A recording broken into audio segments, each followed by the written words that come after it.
पुराण की कथा को श्रवण करने का सौभाग्य प्राप्त हुआ है। भगवान शिव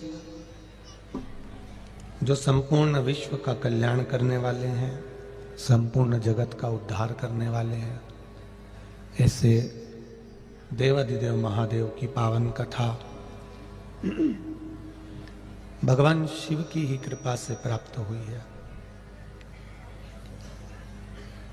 आज कथा का विराम दिवस है। 6 दिन जो भगवान की शरणागति में आपने निकाले हैं, भगवान के चरणों में जो आपने 6 दिन परमात्मा को दिए हैं,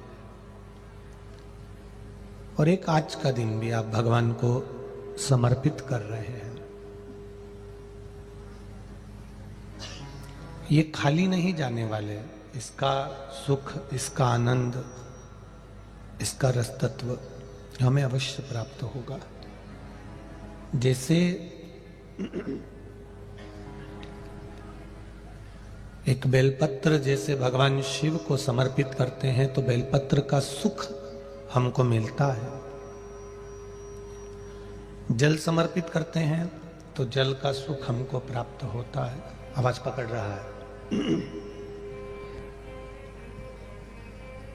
एक चावल का दाना भी अगर हम भगवान शिव को समर्पित करते हैं तो उसका सुख भी हमको मिलता है।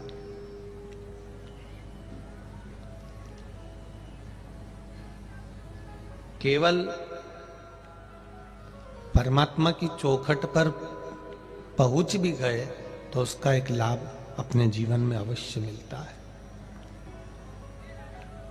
और सरल भाषा में समझ लो तो जैसे कहते हैं ना कि गाय गोबर करती है, तो गाय का गोबर जब जमीन पर गिरता है तो धूल लेकर ही उठता है। उसी तरह आप किसी सतमार्ग की ओर गए हो, धर्म की ओर गए हो, अच्छी जगह गए हो, कथा सत्संग में गए हो, शिव पुराण में गए हो, मंदिर गए हो, देवालय गए हो, या भगवान की शरणागति में गए हो, तो वहां से जब उठकर अपने घर की ओर जाते हो तो खाली नहीं जाओगे।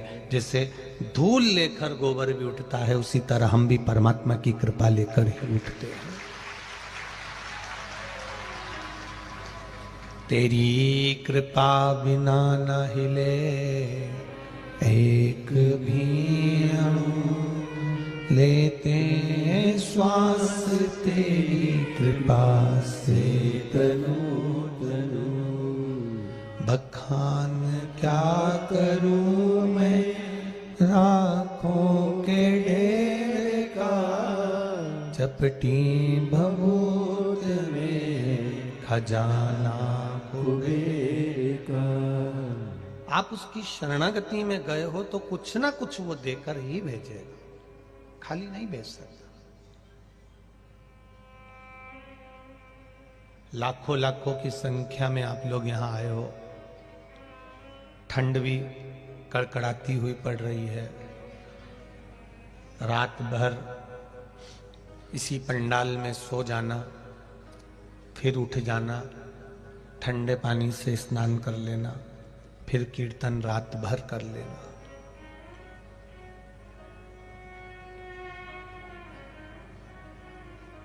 लोग कहते हैं कि वहां जाओ तो नर्मदा जी के घाट पर जाओगे तो संतों का दर्शन होगा, गंगा जी के घाट पर जाओगे तो संतों का दर्शन होगा, मंदाकिनी के घाट पर जाओगे तो संतों का दर्शन होगा, हरिद्वार, इलाहाबाद, प्रयागराज, जहां जहां जाओगे वहां संतों का दर्शन होगा।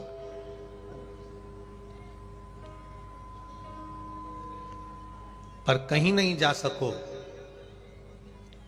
तो शिव महापुराण की कथा में एक बार जाकर ये इतने संतों का दर्शन एक साथ कर लेना। ये बार बार नहीं मिलेगा, फिर नहीं मिलने वाला।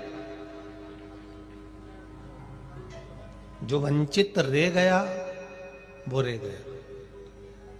हम इस व्यासपीठ से फिर कहना चाहेंगे, जहां जहां कथा होती है वहां जाकर पहुंचकर एक बार दर्शन अवश्य करना चाहिए, रात्रि के समय पर, दिन के समय पर कथा सुनकर कि भगवान की करुणा, भगवान की कृपा, भगवान की उदारता, भगवान की दया कैसी होती है।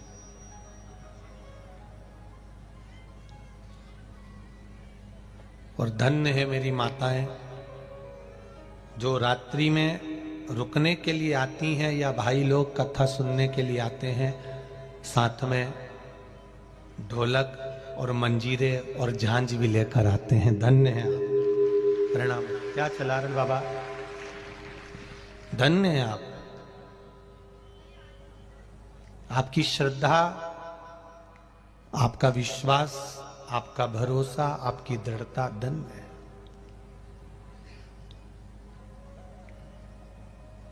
लोग 2 घंटे 3 घंटे, ये हमारे तबले वाले भैया, तिलक भैया हो चाहे ढोलक वाले भैया हो, ये 2 घंटा 3 घंटा अगर जम के बजा लें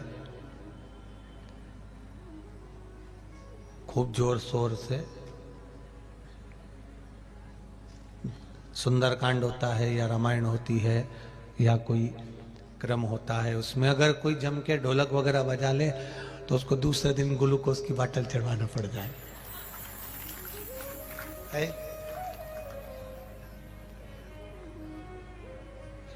पर धन्य है मेरी जीजियों और मेरे जीजाओं, धन्य है आप।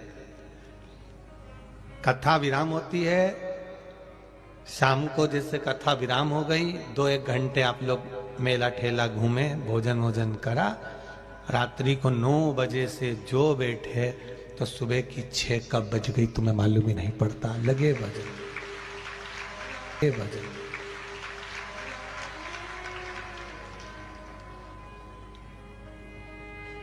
धन्यता है आपकी, साधुवाद है आपको। अपना कुछ समय, अपना कुछ पल, अपनी कुछ घड़ी आपने परमात्मा को दिया है। अब यदि आपने परमात्मा को कुछ पल, कुछ घड़ी, कुछ समय दिया है तो वो भी तो आपके लिए समय निकाल कर आएगा। वो भी तो, आप व्यस्त हो, काम बहुत सारा है आपके घर में, परिवार में बहुत फैला हुआ है, बहुत काम है, पर उस काम के साथ साथ आपने भगवान की कथा सुनने का समय निकाला है, तो वो भी तो आपके दुख काटने का समय निकालेगा, वो भी तो आपके पास पहुंचेगा। तो डीले कम करो, वो भी तो आपके पास में पहुंचेगा। वो भी तो समय निकालेगा आपके पास आने का कि भाई मुझे भी जाना है। ये व्यस्त था तो भी शिव पुराण में पहुंचा था, मैं व्यस्त हूं तो भी तो जाऊंगा।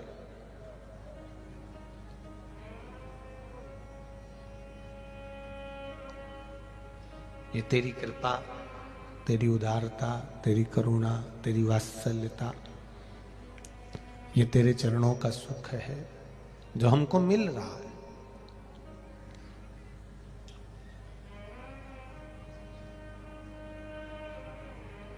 क्या मस्ती में लोग मस्त होकर भगवान के भजनों पर नाच रहे थे। अभी तक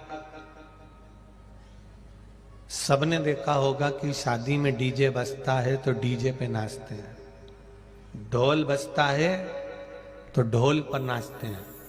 पर पहली बार हमने इन नवयुवक लड़कों को, नवयुवक बच्चों को देखा कि महिलाएं ढोलक बजा रही थी और मंजीरे बजा रही थी और भजन पर नाच रहे थे। ये शिव कृपा है, ये शंकर की उदारता, ये शंकर की करुणा है।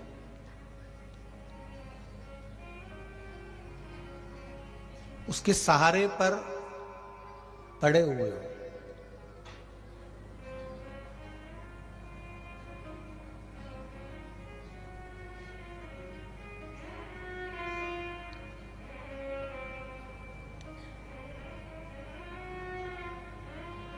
एक किसी कैमरे वाले ने कोई वीडियो बनाया होगा एक बूढ़ी माँ का सिर पे उसके पोटला रखा हुआ है कपड़ों